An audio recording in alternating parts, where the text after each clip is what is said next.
Hello, আসসালামু আলাইকুম। আজ সন্ধ্যায় বাচ্চাদের জন্য একটু স্পেশালভাবে একটু স্যান্ডউইচ বানানোর চেষ্টা করেছি। তো ওরাও খুব খেয়ে মজা পেয়েছে, তো ভাবলাম আপনাদের সাথে একটু শেয়ার করি। প্রথমে আমি চিকেনগুলোকে ধুয়ে আদা রসুন আর গিয়ে একটু লবণ আর সয়া সস দিয়ে সিদ্ধ করে তারপর ছোটো ছোটো করে কিউব কিউব করে কেটে নিয়েছি।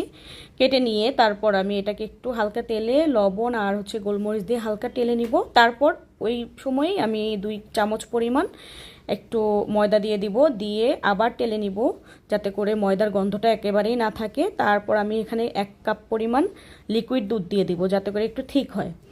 তো এটা ঠিক হলেই মূলত এটার টেস্টটা বেড়ে যায় আর কি দ্বিগুণ। তো আমি সসের মতো করে আর কি চিকেনটাকে রান্না করে নিলাম।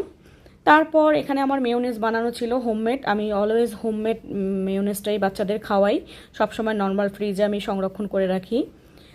তারপর মেয়োনেজটুকু নেওয়ার পরে আমি এখানে নিয়ে নিলাম গিয়ে সেই পুরটুকু, কিছু অংশ লাগবে, পুরো